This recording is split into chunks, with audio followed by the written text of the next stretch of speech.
Morning. Today is my turn to um, to talk about musculoskeletal system in ruminants, and my focus will be lameness in ruminants. Yeah. Sorry, doctor. Yeah. Is it okay for you to record the session? Yes. I Okay. will. Thank you for the reminder. Because Okay. let me first share my slide with you. I haven't uploaded my notes as my slide for the lecture, but for the reading materials, I have already uploaded last night. Alamak, lupa. I just uploaded for group 1, not group 2.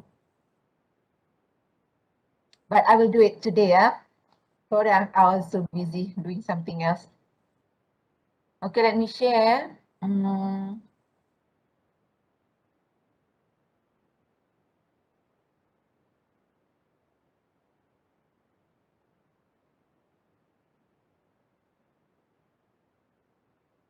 Can everybody see my slide? Yes, doctor. Okay, so the big title is musculoskeletal system in of ruminants, the big topic. But to be more specific, these are the learning outcomes. We expect you should be able um, to get the knowledge and also skill if from the practical session that we'll do hands-on in January. I hope you all know, right? Our practical session this afternoon will be postponed to 19th of January. Yeah? Okay, so you should be able to get the knowledge and also skill in the examination of the musculoskeletal system of ruminant. The species I'm focusing is the cattle. The diagnostic approach for lameness, lameness scoring, lifting the leg for hoof examination, closer examination of the affected limbs, because normally apa musculoskeletal problem in ruminant is mainly because of lameness. Yeah. So and lameness due to abnormality or lesions on the hoof, especially, or the leg.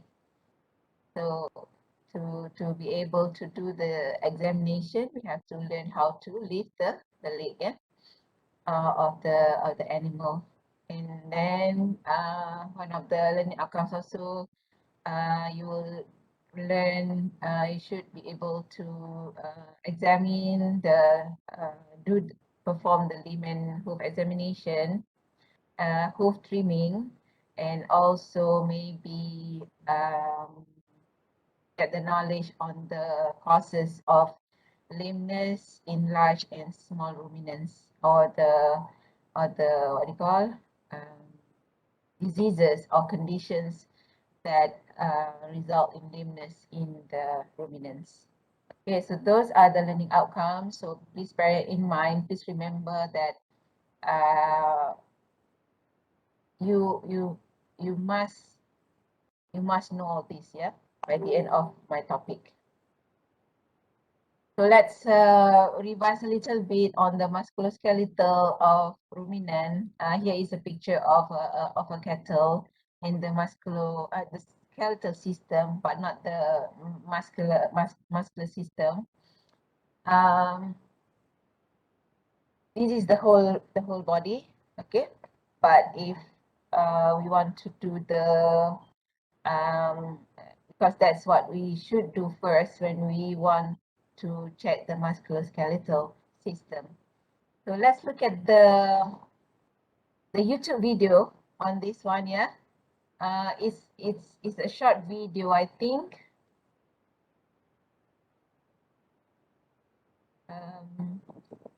Okay. The first step is to observe the movement of the cow from a safe distance. Assess its conformation and posture. Observe gait from the side and in a straight line towards and away from you. Assess coordination, foot placement, and weight distribution. Sorry, doctor, we cannot see the video. Look Oh, at you muscle tone and didn't see symmetry the video? and take note of Yeah, any we only hear the sound of the video. Okay. We often have to restrain cattle for examination, treatment, and medical or surgery.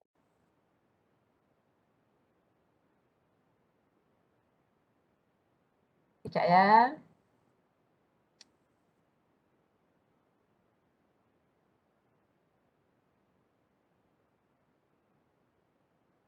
I have to get out of the ni dulu ke?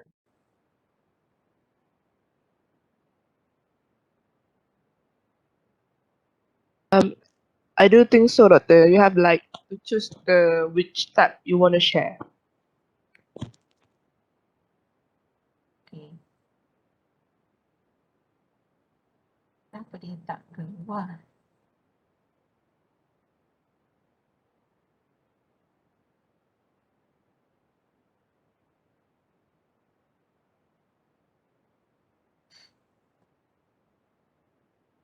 Too many overlapping.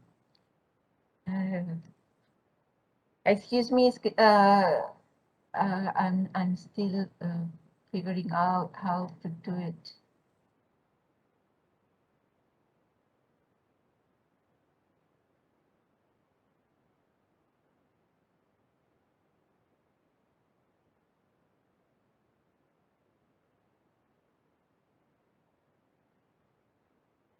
Is it not going to the...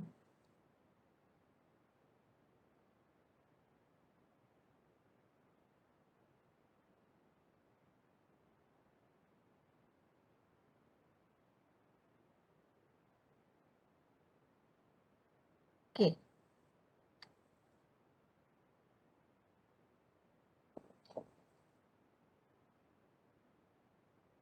Can you see it? Yes, but Okay. The first step is to observe the movement of the cow from a safe distance. Assess its conformation and posture. Observe gait from the side and in a straight line towards and away from you. Assess coordination, foot placement, and weight distribution. Assess the curvature of the spine. Look at muscle tone and symmetry, and take note of any visible atrophy. Once observation during movement is complete, it's time to firmly palpate the cow to identify important landmarks. It's important to approach the cow towards the shoulder in a calm and confident manner. Start at the head with the wings of Atlas right behind the ears. Feel for the 7 individual cervical vertebrae down from the atlas. This is very close to the jugular groove, where the jugular vein is. Often students feel for the vertebrae higher up. This is actually the nuchal ligament. Further down on the thoracic vertebrae, there are 13 thoracic vertebrae, each associated with a rib. The body of the thoracic vertebrae runs as shown. To count the ribs, it's easiest to go caudal to cranial.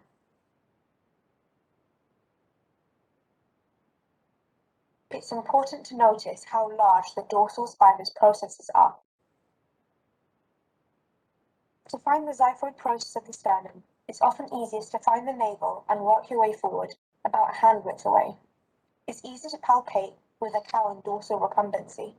When identifying the lumbar vertebrae, we palpate their transverse processes. There are 6 vertebrae and 6 transverse processes. However, the transverse process of L6 cannot be palpated as it is situated behind the tuber cocci. The identification of transverse processes, particularly L1, depends on the body condition and build of the cow. The transverse processes are important landmarks for paravertebral anesthesia. You then have the sacrum, formed of 5 fused sacral vertebrae. It meets the coccygeal vertebrae at the sacro-coccygeal junction.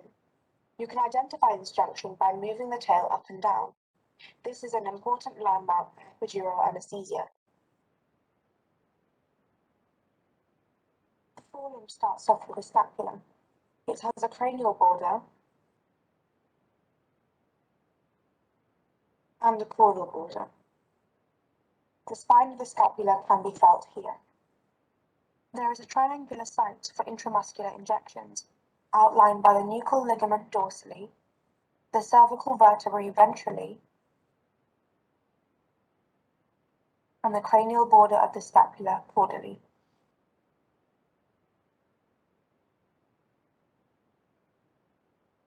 The caudal border of the scapula leads down to the greater tubercle of the humerus and the shoulder joint. The humerus goes down to the olecranon and the elbow joint, overlying the 3rd to 5th intercostal space. You have the radius, ulna, and carpus. Palpation of the distal limb below the carpus is preferred when the foot is lifted in a push. Onto the hind limbs, you have the tuber coxae, also known as foot bones, and the tuber ischiae, also known as pin bones. In between those, you have the hip joint. The palpable landmark for the joint is the greater trochanter of the femur. The femur goes down to the stifle. It's higher up than you might expect. It's easier to palpate if you lift the skin and if the cow is moving around a little bit. You then have the tibia down to the tarsus or hock joint and the point of hock.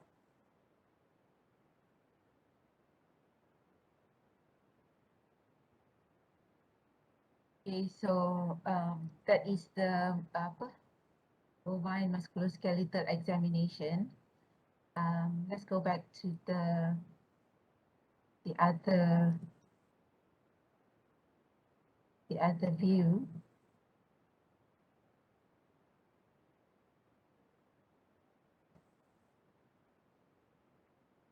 Let's go back to the slide.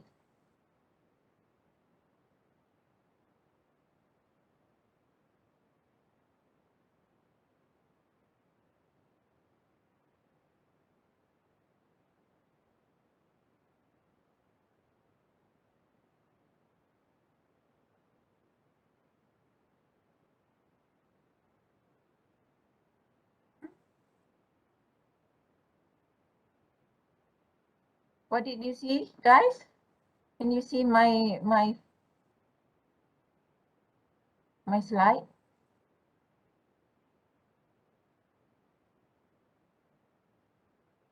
Why is the web browser?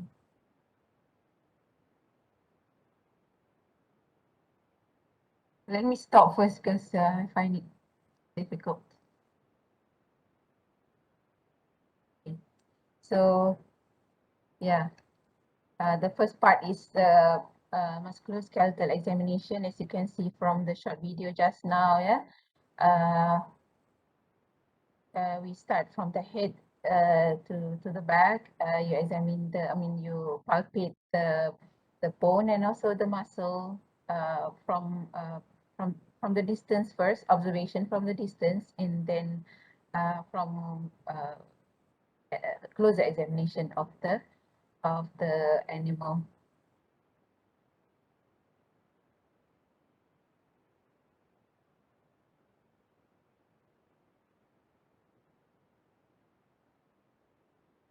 It doesn't go to the next slide. What happened? It's frozen.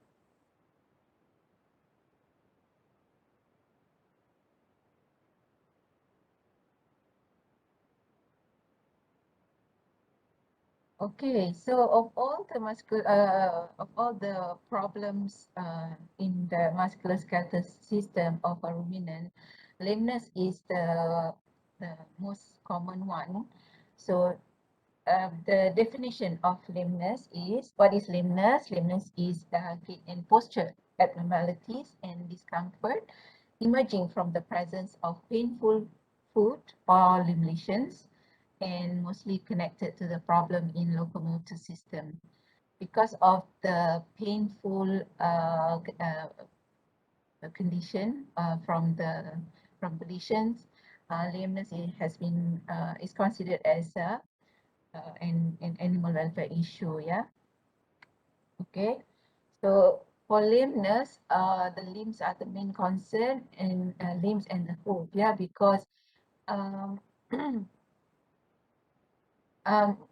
lameness is common in the of all the problem in the musculoskeletal system, and of all the causes for the lameness, hoof disease of hoof diseases are the main cause of the lameness in ruminants, and of all the feet foot of the animal, the most common part of the hoof that is being affected is the outer part or outer claw of the hind limb, of the hoof of the hind limb. Okay, as you can see from this of this slide. So you should focus on the forelimbs as well as the hind limbs, and the most common problem normally in ruminants is on the hind limbs, lameness of the hind limbs and of the between forelimb and hind limb, the hoof is the most affected with the lesion. And it's good to revise also the anatomy of the hoof. This is the when you check the hoof after pairing the sole, yeah. And this one is the anatomical structure when you do the sagittal section of the hoof, where you can see the coffin bone, where you can see the sole, the outer part of the structure, the bulb, the wall, the coronary band or the coronet, and then the inner part of the hoof includes the coffin bone, the digital cushion, the lamella, the coffin joint, the coffin bone. Those structures are very important for hoof diseases or hoof lesion causing lameness in ruminant. Okay, so in the hoof, the structure that is the closest to the wall or the sole of the hoof is the third digit or the P3. Yeah? And another important point to highlight here is the development or the suggestion on the use of claw zone to identify where the lesions are on the hoof. And this excuse me.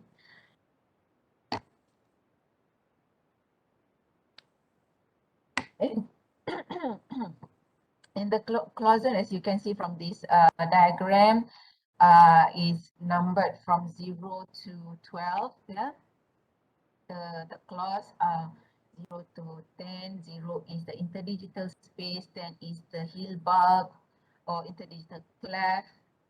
Interdigital cleft, the 6 is heel bulb, 4 is the sole, 5 is the sole, 1 is the apa ni, the white line, 1 and 2 is the white line.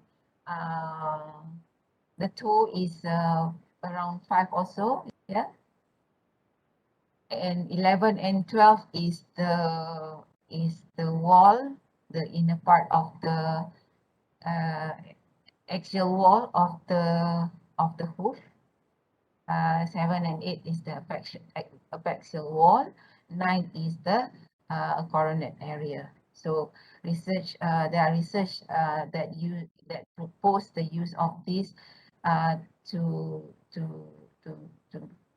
diagnose, yeah, what the disease or the conditions are, because different disease have what you call will be in different claw zone. Okay. So when you see in the farm, or when the farmer present the case to you or complain to you, these are some of the clinical signs shown by the animal in the farm. Yeah, animal with arched back. Yeah, extended neck,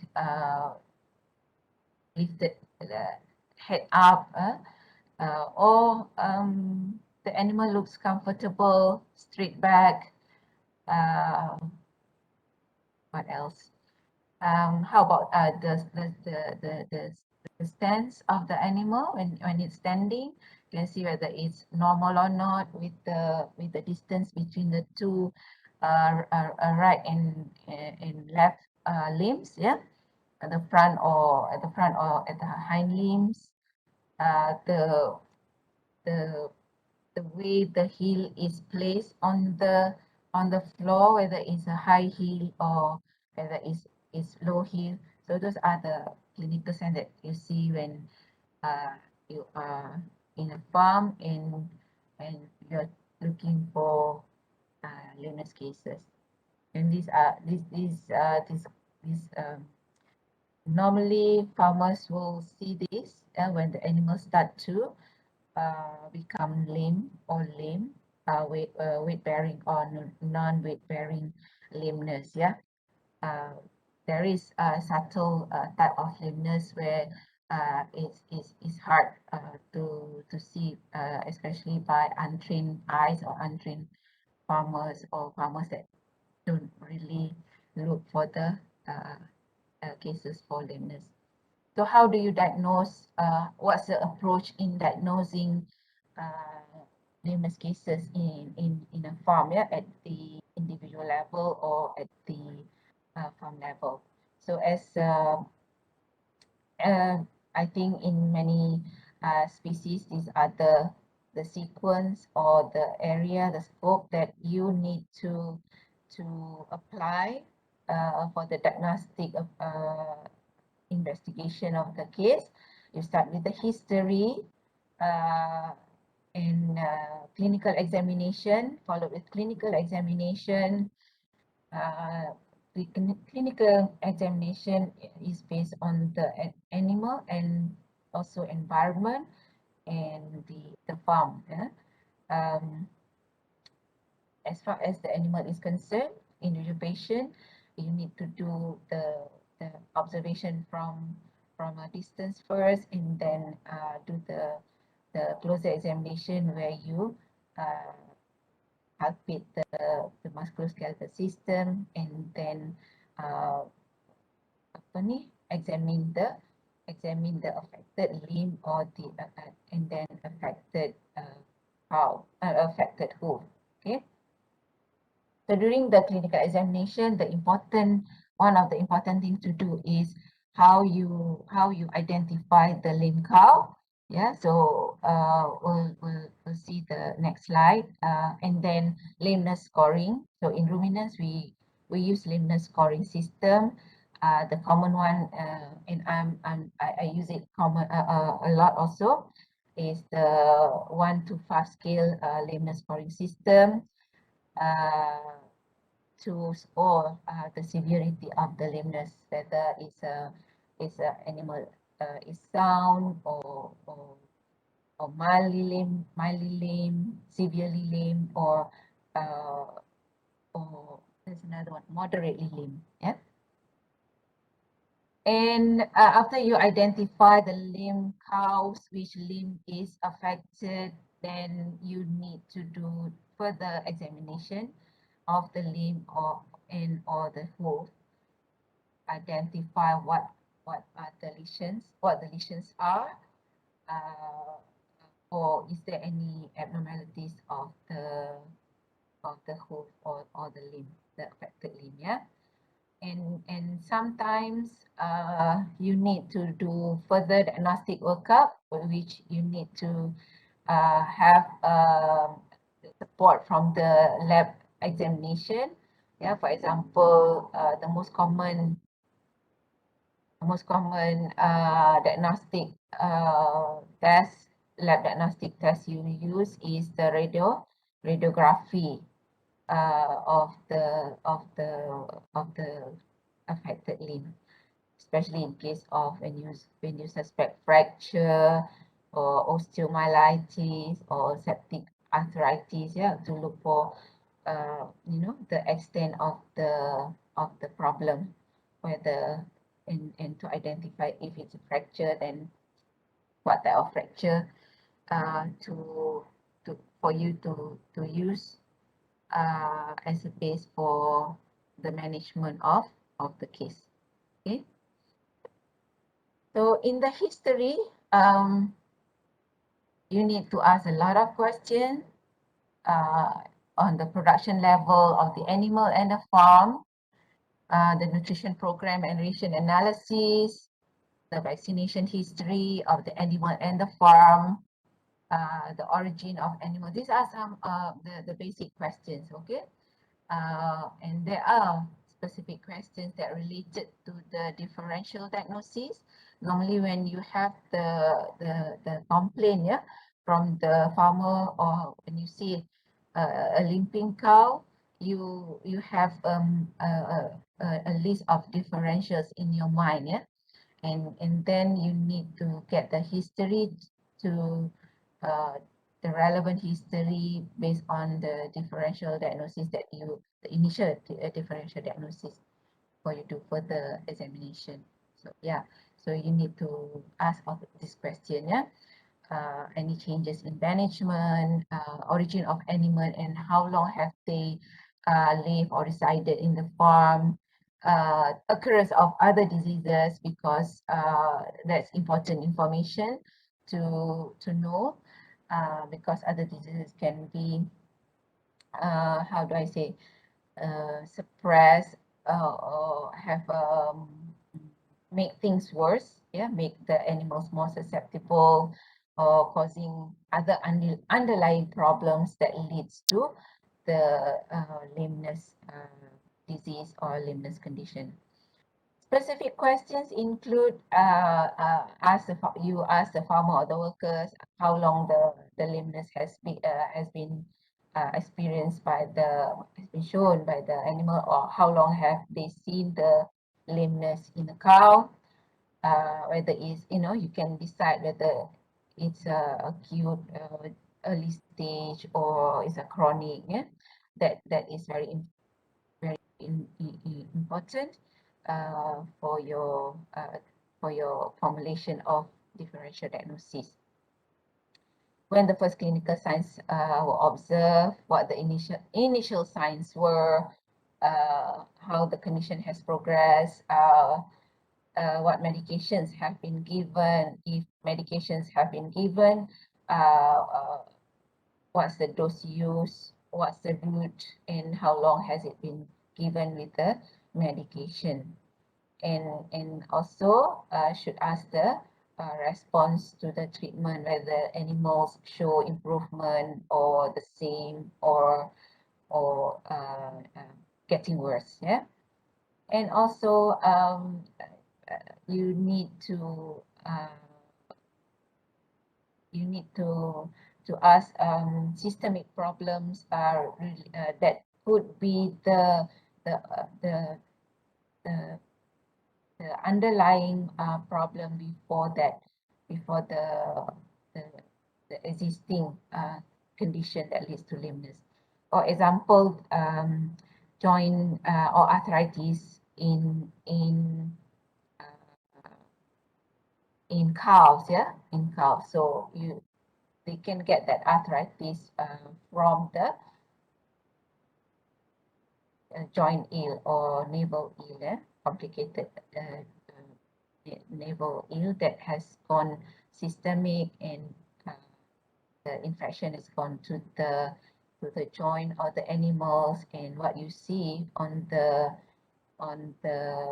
presentation of the case is a calf with swollen knees, for example. So what you see is arthritis, but what causes the arthritis is the systemic problems that have occurred before that.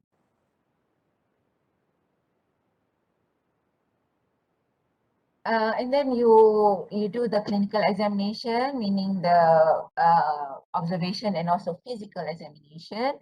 They observe from a distance and examine the animal during movement, look for limping cow. So for clinical examination of lameness in ruminants, you apply the 8-step process. Step 1, you watch a cow when it's walking to find the limp leg or on the limp cow. So you look for the limp cows, and then see or look for the which leg is lame, and then at the same time you can do the lameness scoring. So we'll go to the clinical examination, the video later, but let's go through the 8-step process first, yeah. So these are the area of points that you need to see when you watch the animal moving to identify limb counts, yeah. So you should check for the back, especially the back of the animal when it's standing and walking, whether it shows arch back or not, head bobbing or nodding, the walking speed, the weight bearing or not, yeah, or limping, tracking up, or the stride of the animals, steps whether it's asymmetric or not, swinging in or out when it's walking, when you see animal from, especially from the side or from the back.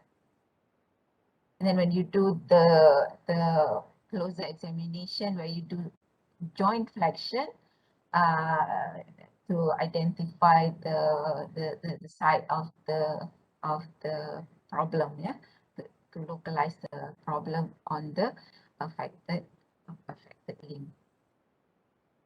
Okay, so when animal is walking or moving, to identify whether which limb is lame, you look for the head nodding and also the placement of the foot, yeah.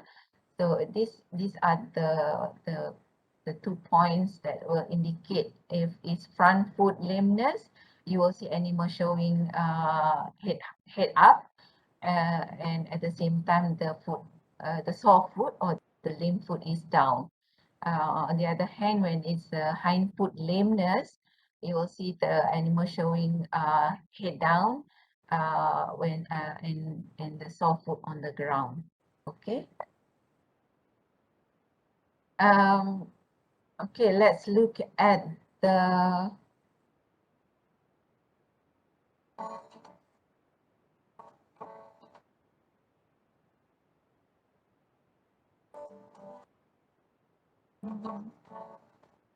It's important when treating a lame cow to know exactly where the pain is that is causing lameness and find the lesion. A simple 8-step process will achieve this. Too often, time is wasted looking for a lesion in the wrong leg or on a normal claw when the lameness is elsewhere. The first thing to do is to watch the cow when she is walking and correctly identify the lame leg. Which one is the lame one? A cow lame in the front foot lifts her head when she puts the sore foot down in order to take the weight off it. A cow lame in the hind foot does the opposite. She lowers her head down when she puts the sore foot on the ground. Secondly, look for any swelling above the claws, comparing it with the other legs. Check the hooves for any differences with the other feet. For example, look at this cow with a wound above the coronet. Now put the cow in the crush and lift the leg for a closer look. Clean the feet and check between the claws for stones or injury. Use hoof testers over the weight-bearing surface of the sole and between the claws to search for any sensitive areas. If you haven't got hoof testers, multi-grip pliers would be a good substitute. If you test on the non-injured claw first, then the difference with the painful claw will be more obvious. The pain response is the twitching of the muscles further up the leg, not the leg being pulled away. Notice the twitching here. And here's the pain response on the front leg. Carefully pare away or sand away the superficial outer surface of the sole to find the lesion. And with a hoof knife, just scrape gently at this stage or use a hoof scraper. Pay particular attention to check the white line in the coronet, which is the joint of the hair to the hoof, on the outside, and the coronet between the claws on the inside. If there are no abnormalities found and no pain response to the hoof testers, then you'll need to examine the upper leg. For more information on the Healthy Hooves project, you should visit. So that is how you do the 8-step process in examining the affected limb.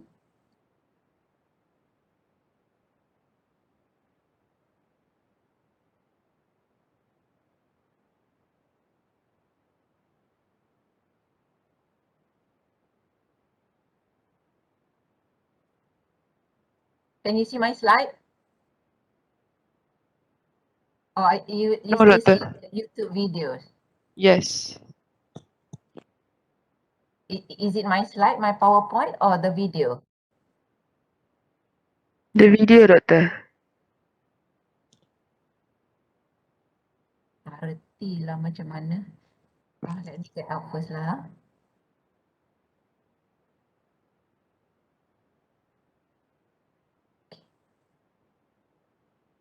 Okay, so now you see, right?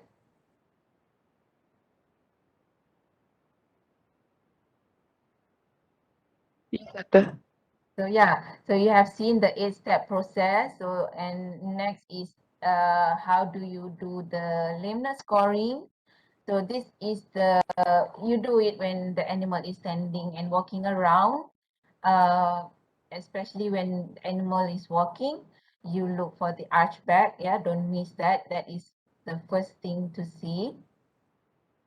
And I use 1 to 5, but for the sake of standardized lameness scoring system, while learning lameness scoring in ruminant, I think I suggest we all use this one. But if you look at the or read the literature, there are 1 to 3, 0, 1, 2, or just normal lame and severely lame, yeah, the category. But I think this is the most common scoring system that is being used, and this scoring system was first proposed by Special 1997, where the score is 1 to 5. 1 is normal. So you look at the back and the gait and the posture. 1 is normal. So what is normal? Normal means normal gait. When it's walking, the back is straight. Yeah, walk with straight back, and standing also with straight back. Okay. Score 2, animal is considered as mildly lame. What you see is straight back while standing, but when the animal is walking, you will see the animal is has arched back. 3, moderately lame, gait affected. Yeah, you can see the animal short striding, back arch while standing and walking. Score 4, the animal is considered as lame. The back is always arched. Only one deliberated step at a time, so the animal walks slowly and favored one limbs at a time. Score 5, this is the most severe lameness in a cattle. And you can see animal showing extreme reluctance to walk, and also non-weight bearing, yeah, can be shown by the animal. Okay, let's look at the video how you do the lameness scoring.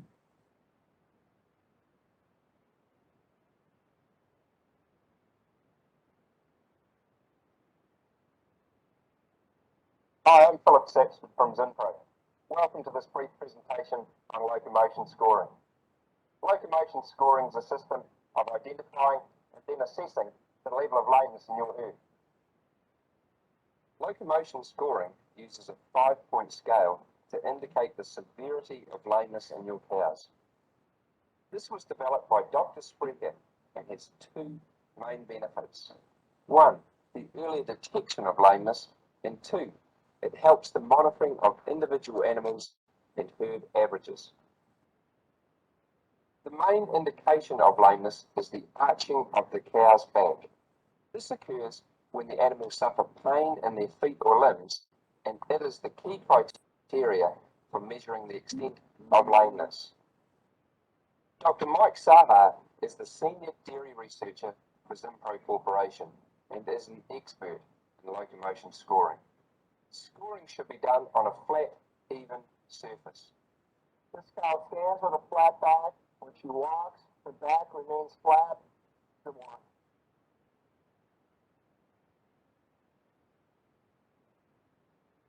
This cow, when she's standing, she has a flat back. When she walks, her back arcs up. So this would be our number 2 cow.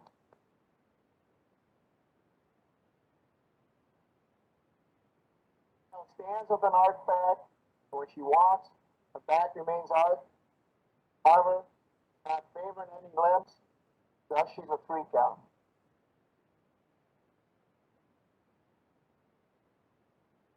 Standing, this cow's back is arched, so she has to be at least a 3. When she walks, she's favoring one of her hind limbs, but the hind limb is at least partially weight bearing, so this cow is a number 4.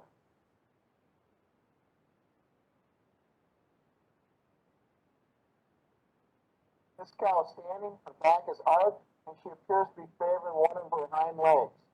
When she walks, you can see that her back remains arched, but now she appears to be refusing to place weight on one of her hind legs at times. This is our number 5 cow. Lameness in your cows has many associated costs. Research indicates that a cow with a locomotion score of 3 is losing 5% of her milk production per day. A score of 4 is losing 17% milk production per day, and a score of 5 is losing 36% of her daily milk production. As well as a loss in production, there are also herd management issues. Scores of 3 to 5 are 8 times more likely to be culled and 15 times more likely to suffer delays in getting in calf. Once lameness has been detected, early treatment is advised.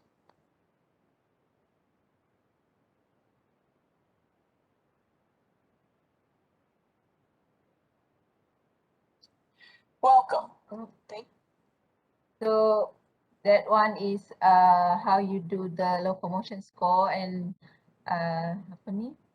At the end of the video also you can hear the association between the lameness scoring with the losses that will be experienced by the farm. Yeah, so to emphasize the importance of lameness problem in a farm, it is important because the impact on the production and also not only on the health but also on the production and reproduction of the animal.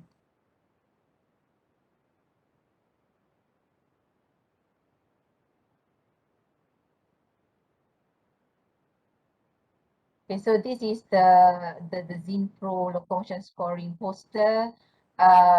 You can use this also if you basically the same, but apa tu with the picture so that you can remember, or easier for you to refer to when you do the locomotion scoring in the farm. Yeah. And okay, so this is just the notes on the 8-step process that we have seen from the video, the first video just now on the clinical examination. Okay, and now I want to show you the leg lifting technique, yeah, because this is the one that we need to know this before we can do the hoof examination. As you can see from this picture, there's manual method where you use rope to a crush and a rope to restrain the animal and the leg, the limbs. Yeah. There's also mechanical way where you can use a tilting or tilted table to do the hoof examination or hoof trimming. Okay, so in our farm, some farms don't have crush, so you have to be creative when you want to do the examination of the hoof or the limb, yeah, close examination. So normally, if animals are tame, we can do it standing. But if they are not so cooperative, you need to cast them down to do the thorough examination of the leg of the hoof. Let's look at the YouTube video.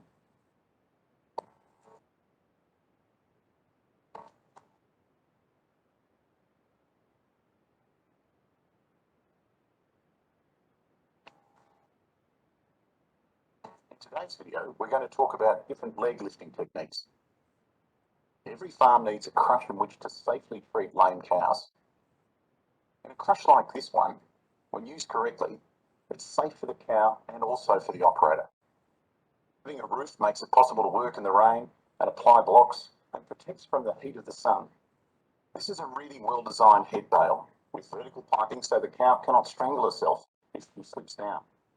Whatever the crush you use, always have an assistant, both for your sake and that of the cows.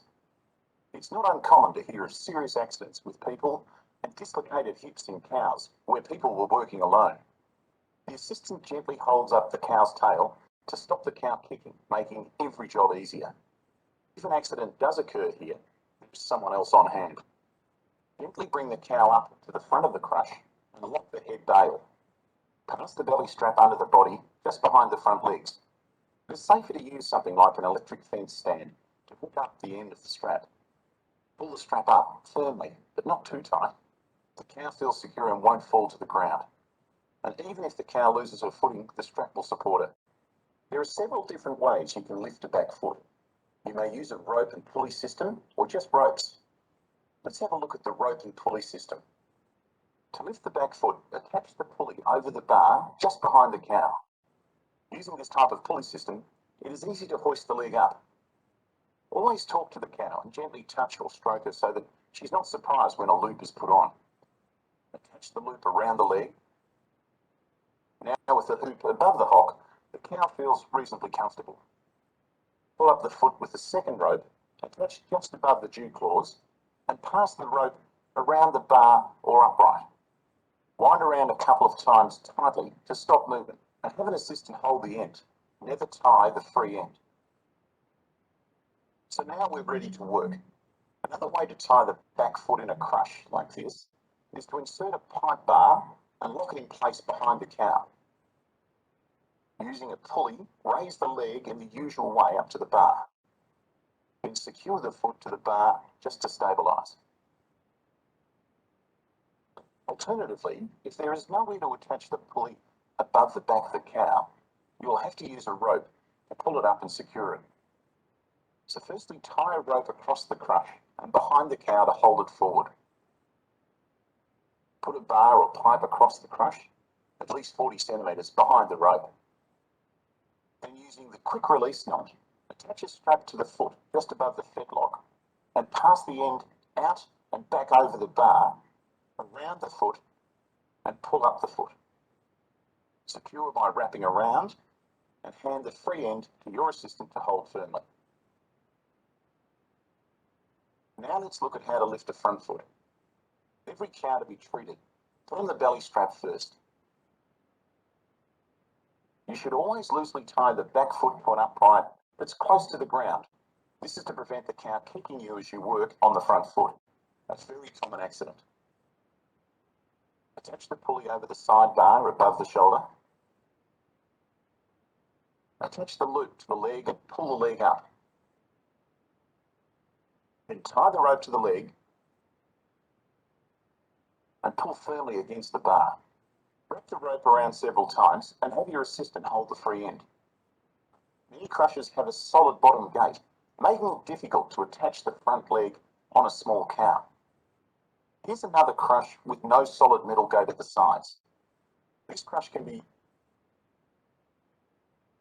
So I think I shared the slide or the video up to that stage. You can always go back to the video that I show you in this class here, so that you can make notes.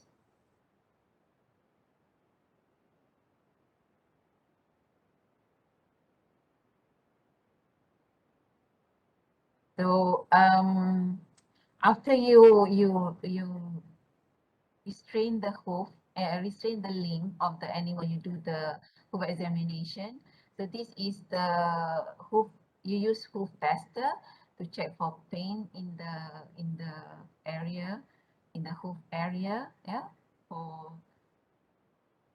any lesions, yeah, to locate the lesion and to focus or to pair the site to identify what of all the lesions on the hoof, which one is the cause of the lameness. And sometimes you need to do the anesthesia of the affected foot to identify whether that limb is affected with the lameness or not. Yeah. So this is how you do the intravenous regional anesthesia using lidocaine. And after you infuse the drug, the anesthetic drug, you let go the animal, let it walk and see the movement of the animal, whether then you can identify whether that particular limb is actually having lame or not. Yeah. Intravenous regional anesthesia normally used for treatment of or surgery, surgery of the for example, in case of septic arthritis, they are very painful condition. So you want to give a proper cleaning or dressing of the area, or even amputate the affected bone, yeah, or affected joint. So you need to use this to perform the surgery. So you can use IVRA for diagnosis as well as for surgery. Okay, so after you secure the hoof, you need to do the hoof trimming, yeah, to identify the lesion, yeah, whether it's sole ulcer or sole bruise, white line disease, and whatnot. So this is the 5-step or the Dutch 5-step hoof trimming. So step 1 to step 3 is for functional trimming. So when you do curative trimming, meaning the hoof is there's abnormality of the hoof, and you want to do hoof trimming as curative trimming. So you have that 5 steps of hoof trimming. So the first one, you make the inner claw 7.5 cm long, leave 5 to 7 mm thickness in the tip. Yeah, cut the tip and spare the heel. Make the outer claw equally long and make the bearing surface of the same level as the inner claw.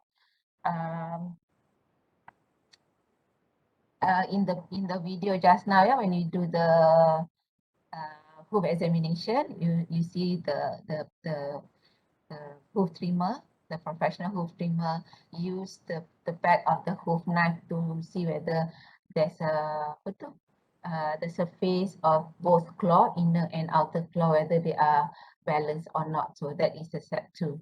And then step 3, you make a slope in the sole. So this part is you use the knife, the hoof knife, to make a slope. Yeah. For curative trimming, so you further trim the hoof, make this claw lower towards the heel so that the weight is transferred partly to the sound claw, and then remove the loose horn and trim down hard ridges. Okay, so that's how you do the hoof trimming to as a functional or maintenance, as well as for curative purposes. So when after you pair the sole of the hoof, you can use the claw zone to identify what lesion or what disease or what condition of the hoof that is there at the claw, yeah, or at the hoof.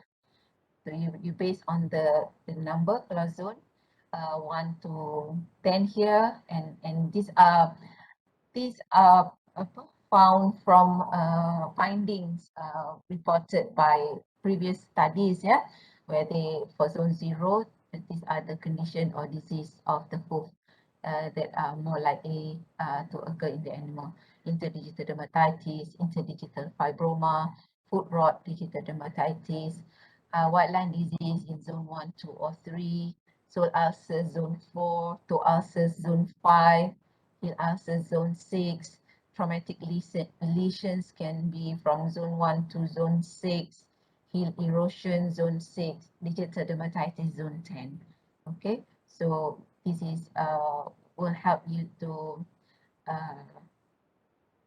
be more specific on the disease or condition based on the claw zone. Okay, so and these are the list of the lab diagnostic workup that can be used for lameness cases. Yeah, can to support your diagnostic workup. You can do X-ray or arthrosynthesis when you want to check for the cytology of the joint fluid, ultrasonography, scintigraphy, histopath, microbial culture, and also thermography. But the usual one is maybe culture, yeah. We swab the lesions and send for bacteriology depending on what type of organism or what type of infectious organism we're talking about. Because in ruminant, it can be anaerobe and it can be aerobic type of bacteria. So different type of bacteria have different method of sampling for the microbial culture. Yeah, so we need to to be sure about that, so that appropriate lab diagnostic workup can be done. Uh, um, if a joint or tendon sheath is suspected to be involved, you can do this procedure. Yeah, you use the sterile saline, maybe injected into the joint after aseptic preparation of the skin. This is very sensitive. Joint is very sensitive, so you have to really make sure you do it in aseptic manner. Otherwise, you introduce infection, and it's very difficult to resolve the problem. Yeah, okay. So then after you do all those lab diagnostic, you may or you may not need it, but still you have to come up with a differential diagnosis with the hoof abnormalities or hoof lesions causing the lameness, yeah, after all the examination. And these are some of the condition or differential diagnosis of lameness for large ruminants. And for small ruminants, sheep and goats, foot rot, foot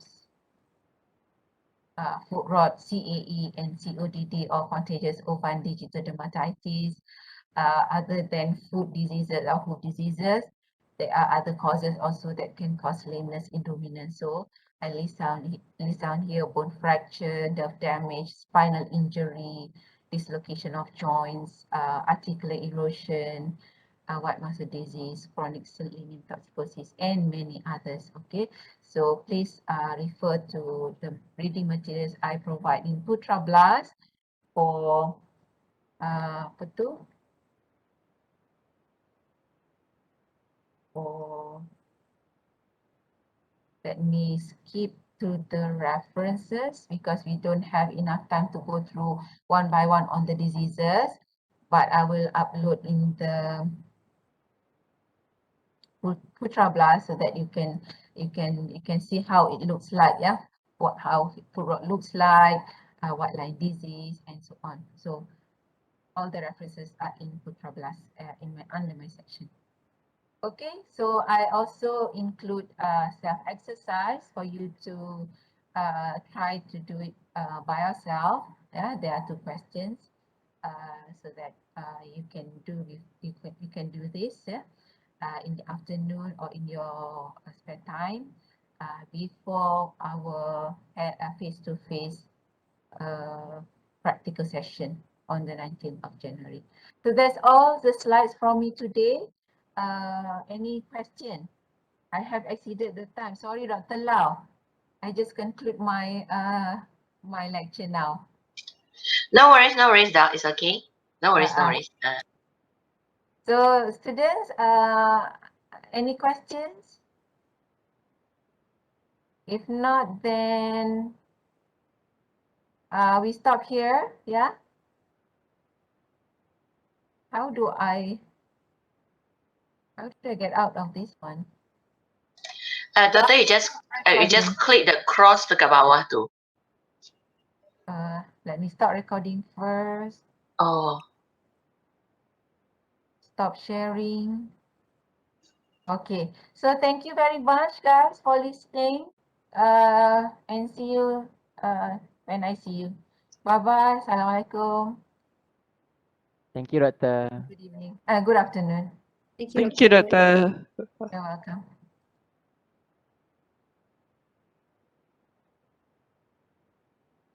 okay. Good afternoon, DVM4. Okay. So, do you need a toilet break or anything for 5 minutes or anything? I just a quick one. Okay. Okay. If you go to the chat box there, right? I give you 2 links. Okay, chat box.